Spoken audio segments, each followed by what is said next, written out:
Qu'est-ce qu'une femme? C'est une femme. Qu'est-ce qu'une femme? Une personne qui est capable d'avoir des enfants. Un objet inatteignable? Un être humain avec un sexe féminin. Une femme, c'est la représentation suprême de la nature humaine combinée à l'homme. C'est l'intelligence, c'est la sensibilité. C'est une profonde altérité. C'est des êtres que j'aime. Quelqu'un qui est faite pour plaire aux hommes. Je pense que c'est important pour séduire. L'image de la nouvelle mère de 33 ans qui rentre chez elle après le travail et qui doit aller faire des commissions. Ah bah dis donc. Une femme, c'est un fantasme et c'est une dure réalité à la fois. La plupart passent à côté de moi sans me voir, sans établir de contact. Une femme, c'est la seule chose que le bon Dieu a bien réussi sur la terre. Qu'est-ce que pour moi une Magic Woman? Une nana qui gère tout super bien et puis qui est juste trop forte. Voilà, qui est bien compliqué, hein. Magic Woman, ça serait peut-être l'image idéale de la femme. Qui fait du show, qui fait des shows. C'est un personnage de BD qui n'existera pas dans la réalité. J'espère. J'imagine c'est Hermione Granger. Une femme incroyable qui fait la cuisine et le ménage plus vite que son ombre. Un petit peu une Ségolène royale.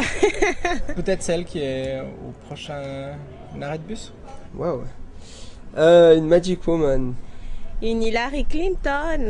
C'est bien sûr une femme qui... dans la publicité, qui est répertoriée par cette étude.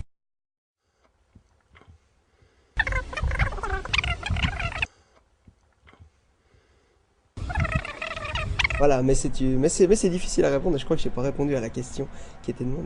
Alors celle qui a un pouvoir d'ensorceler, celle qui a le pouvoir de charmer,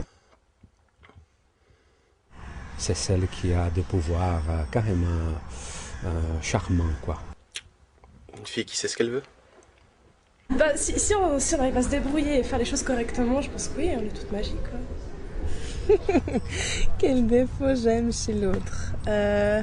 Les caprices. Le perfectionnisme. L'égoïsme. Eh bien, c'est généralement le désordre et la rêverie. La timidité. Oh, il y a toutes sortes de défauts en fait que j'aime bien. Un petit peu médisant, mais un tout petit peu. Un petit côté fou, un peu de folie. Ah, mais c'est pas un défaut la folie. Bah justement, ça peut paraître un défaut qu'on peut aimer. Ouais. Alors à ce moment-là, peut-être, ouais, c'est un défaut, la fragilité, disons. La fragilité, mais c'est une réponse vraiment bête, donc je préfère rien dire. Ok. Ouais, quelque part le lunatisme. Parce que moi-même, étant très lunatique, je me dis que je peux peut-être me retrouver dans les personnes qui sont lunatiques. J'aime pas des défauts chez les gens. J'aime pas ça.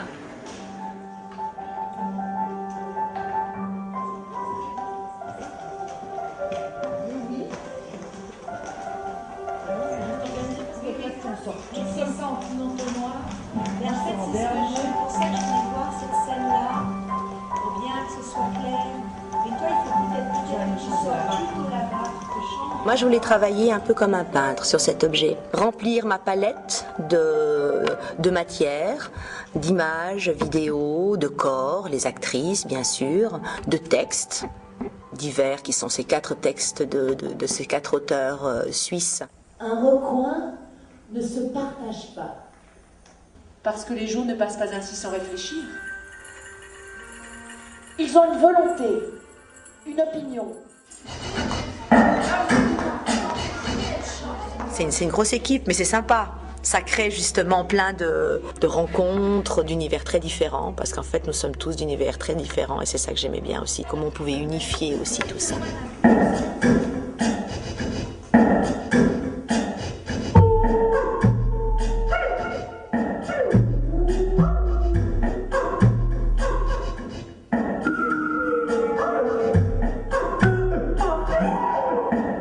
J'adore entendre, j'aime regarder, j'aime sentir, je suis assez sensuelle. Alors comment proposer aussi un objet qui éveille les sens?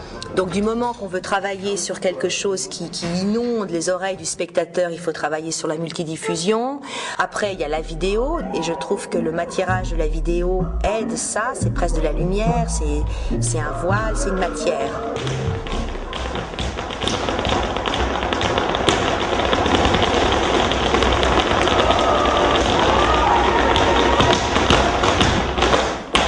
J'avais envie de faire quelque chose autour des femmes, avec des femmes. Et puis, Magic Woman, parce qu'il y a peut-être quelque chose dans le rapport à l'autre, et de se dire que l'autre, il est toujours un peu magique. Il propose une terre inconnue, il propose quelque chose qui est hors de moi. Et finalement, la thématique de l'altérité, c'est plutôt une invitation au voyage.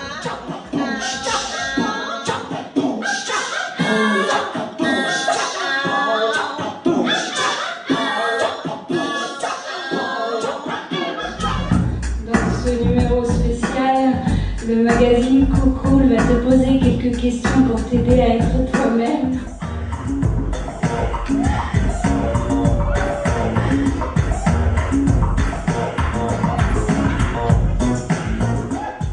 J'aime bien au théâtre être dans la représentation. La réalité au théâtre ne m'intéresse pas tellement et j'y crois pas. Je pense qu'on est toujours dans la représentation de quelque chose.